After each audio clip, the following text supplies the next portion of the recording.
Hierdie tyd rondom die uitstorting van die Heilige Gees is daarom een van die ongelooflikste kosbaarste tye. En een van die kenmerke van die Gees is dat die mense grondig vinnig verander. En een van die beste voorbeelde hier is Petrus. Kom ons kyk hoe Petrus verander het, van iemand wat baie vrymoedigheid gehad het, selfvertroue gehad het, maar dit nie gepas gedoen het nie. Iemand wat op die regte tyd die regte dinge gedoen het. Here, U is wonderlik. U gee vir ons hierdie geleentheid om dinge wat groot en mooi is, nuut te kan beleef, die nuutheid van vooraf te kan leer ken, nuwe moontlikhede te sien. En wil U dit nou doen as ons uit die woord lees, as ons saam dink oor die koms van U Gees. Amen. Petrus het geen gebrek aan vrymoedigheid gehad nie, dit weet ons, hy was bekend geweest vir die dinge wat hy doen, byvoorbeeld toe hy op die water geloop het, toe hy Jesus op die water sien loop, hoe hy dit ook gedoen het. Maar dan rondom Jesus se kruisiging, die tyd wat dit vooraf gegaan het, dit was 'n moeilike tyd geweest. En hulle verstaan nie mooi wat aangaan nie, maar Jesus berei hulle voor en hy praat mooi met hulle, hy waarsku hulle betyds, sodat hulle gereed kan wees wanneer die dinge gebeur. En hy sê onder andere vir hulle, julle gaan my in die steek laat. En Petrus sê vir hom, Here, kom ons sê dit nou in duidelike taal vir mekaar, hulle gaan U moontlik in die steek laat, maar nie ek nie. U kan op my reken. Weet jy, laat ek dit nog duideliker sê, ek is selfs bereid om saam met U te sterf. Dis Petrus. En dan enkele ure later, nie eens 'n paar dae later nie, enkele ure later, is hy in 'n situasie waar Jesus besig is om verhoor te word. Jesus is so naby aan Petrus, Lukas sê Jesus kon gehoor het toe hoe Petrus gepraat het met die mense. Staan om 'n vuur, seker koud gewees, maak hulle self warm en 'n meisie, 'n diensmeisie, sê vir Petrus, maar ek het jou saam met hierdie man gesien. Nou kyk, 'n diensmeisie was nou absoluut die laagste sosiale status wat daar kon wees. Vrouens was laer gewees, maar dan diensmeisies was die laagste vorm. En hierdie diensmeisie sê vir Petrus, ek het jou saam met hom gesien. En dis Petrus se kans. Dis dus sy kans om vir haar te sê, maar ja, tuurlik het jy my saam met hom gesien. Weet jy hoeveel respek ek vir daai man? Weet jy wat hy vir my beteken het? Hy het my uit 'n doellose bestaan uitgehaal. Hy het vir my nuwe sin in die lewe gegee. Hy het my 'n nuwe verhouding met God gegee. Hy het my die wonderlikste vriende gegee.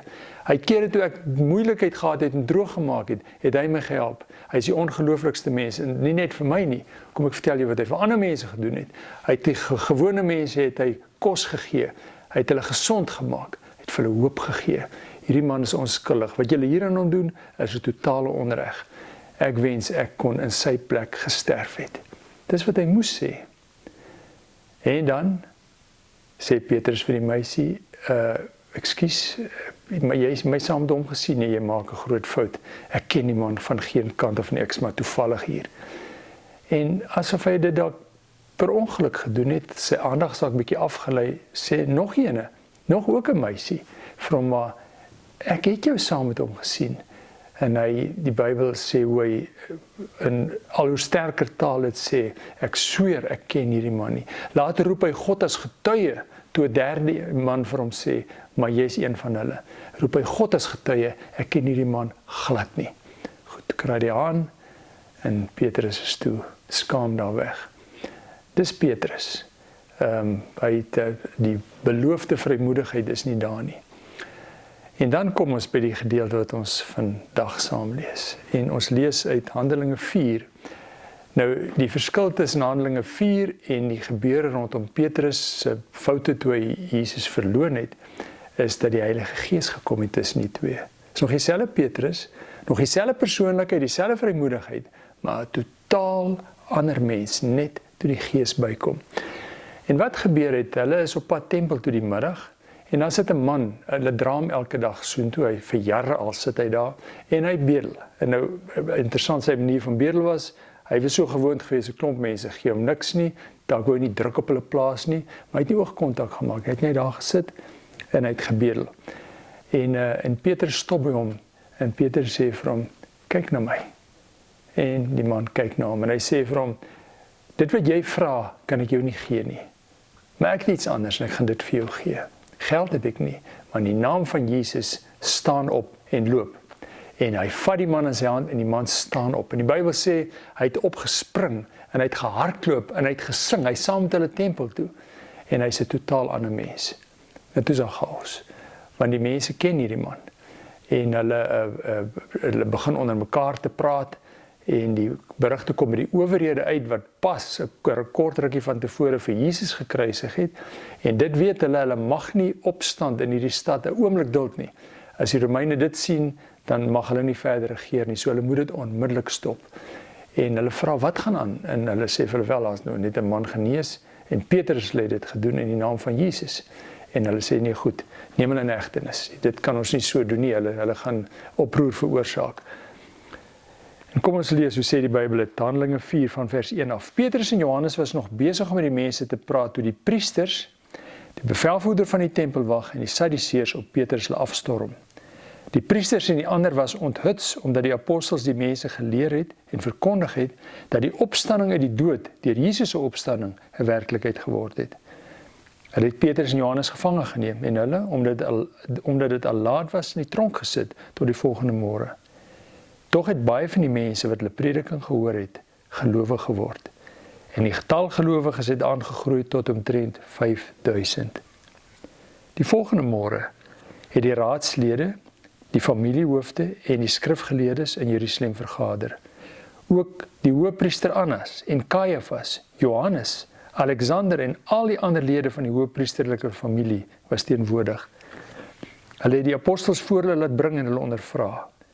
Deur watter krag en in wie se naam het julle dit gedoen?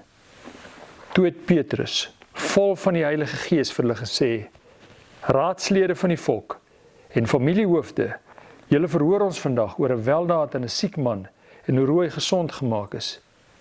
Julle almal en die hele volk Israel moet weet dat dit in die naam van Jesus Christus van Nasaret is, dat hy hier gesond voor julle staan.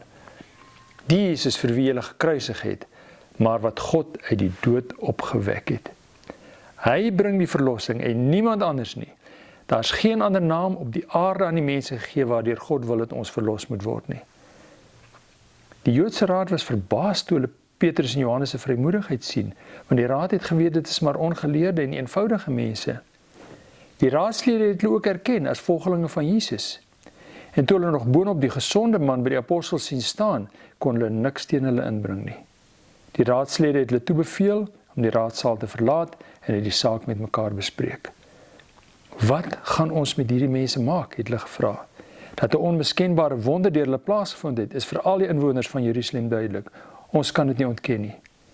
Maar om te voorkom dat hierdie dinge nog verder onder die volk versprei, moet ons hulle met dreigemente verbied om weer in die naam van Jesus met iemand te praat. Daarna het die raad die apostels weer laat inkom en hulle beveel om glad nie verder in die naam van Jesus iets te verkondig of te leer nie. Maar Petrus en Johannes het vir hulle gesê, julle moet maar self besluit wat voor God reg is, om aan julle gehoorsaam te wees of aan God. Wat ons betref, dit is onmoontlik om nie te praat oor wat ons gesien en gehoor het nie. Nadat die raad die apostels daarby nog ernstig gedreig het, het hulle losgelaat. Hulle het dit gedoen omdat hulle geen rede kon vind om hulle te straf nie en vanweë die houding van die volk. Want al die mense het God geprys oor wat daar gebeur het. Die man wat deur hierdie wonder gesond geword het, was immers al oor die 40 jaar. Tot sover. Vers 20. Wat ons betref, dit is onmoontlik om nie te praat oor wat ons gesien en gehoor het nie.